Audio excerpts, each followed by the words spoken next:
നമ്മുടെ ചെറുപ്പത്തില് നമുക്ക് മുമ്പിലേക്ക് നീട്ടിയിട്ടുള്ള സമ്മാനപ്പൊതികൾ എപ്പോഴെങ്കിലും തിരിച്ച് അവർക്ക് കൊടുക്കണമെന്ന് നമ്മൾ ആഗ്രഹിച്ചിട്ടുണ്ടാവും. അങ്ങനെ കുറേ നാളായിട്ടുള്ള ആഗ്രഹ പൂർത്തീകരണത്തിന്റെ ഭാഗമായിട്ട് ഞാൻ ഇന്ന് 2, 3 പേർക്ക് സമ്മാനപ്പൊതി കിട്ടുകയാണ് കേട്ടോ. ആർക്കെങ്കിലുമൊക്കെ സർപ്രൈസ് കൊടുക്കുക, നമുക്ക് എന്തെങ്കിലുമൊക്കെ കിട്ടുക എന്നുള്ളത് ഭയങ്കര സന്തോഷമുള്ള കാര്യമായ കാരണം കൊണ്ട് ഇന്ന് സമ്മാനപ്പൊതികളായിട്ട് തന്നെയാണ് കൊടുക്കുന്നത്.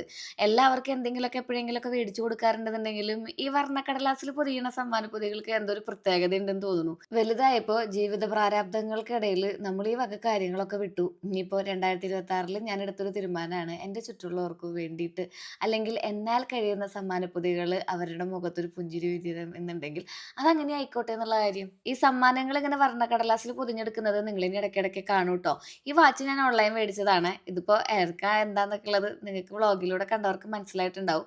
വ്ളോഗ് ഞാൻ താഴത്ത് മെൻഷൻ ചെയ്യാം കേട്ടോ. പച്ച ഇഷ്ടമുള്ള ഒരാൾക്ക് പച്ച ചുരിദാർ, പിന്നെ ഒരു ബാഗ്, 2 വാച്ച്. അതിലൊരു വാച്ചാണ് നേരത്തെ കണ്ടത്. ഈ ഒരു വാച്ച് ലേഡി വാച്ചാണ് കേട്ടോ. എൻ്റെ കയ്യിൽ കിടക്കുന്ന വാച്ച് കാണുമ്പോൾ പുള്ളി പറയാറുണ്ടായിരുന്നു, എനിക്കും ഇതുപോലത്തെ ഒരെണ്ണം വേണേടീന്ന്.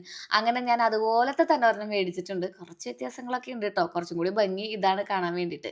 ഇനി ഇതിനെ വർണ്ണക്കടലാസിലാക്കി പൊതിയാം. എനിക്കും ഭയങ്കര ഇഷ്ടമുള്ള കാര്യമാണ് കേട്ടോ. എന്തെങ്കിലുമൊക്കെ സമ്മാനങ്ങൾ മറ്റുള്ളവർക്ക് മുമ്പിൽ ഇങ്ങനെ വെച്ച് നീട്ടുമ്പോൾ അവരുടെ മുഖത്ത് വരുന്ന ആ ഒരു ബൾബിട്ട പോലെയുള്ള ചിരി ഉണ്ടല്ലോ, അത് ഭയങ്കര സന്തോഷം ഉണ്ടാക്കുന്ന ഒരു കാര്യമാണ്. ചെറുപ്പത്തിൽ ഒരുപാട് നമ്മൾ ആഗ്രഹിച്ചിട്ടുണ്ടാവും സമ്മാനങ്ങളൊക്കെ കിട്ടാൻ വേണ്ടിയിട്ട്. കിട്ടാതെ പോയിട്ടുണ്ടാവും, ചിലർക്കൊക്കെ കിട്ടിയിട്ടുണ്ടാവും. അവരുടെ മക്കൾ വലുതായിട്ട് അല്ലെങ്കിൽ മക്കളെ പോലെയുള്ളവരൊക്കെ വലുതായിട്ട് ഇങ്ങനെ സമ്മാനപ്പൊതികളായിട്ട് അവരെ കാണുന്നതും അവരെ സമീപിക്കുന്നതും ഒക്കെ എത്ര സന്തോഷമുള്ള കാര്യമല്ലേ. നമുക്ക് എല്ലാവർക്കും കിട്ടാന്നേ ഒരു സമ്മാനപ്പൊതി.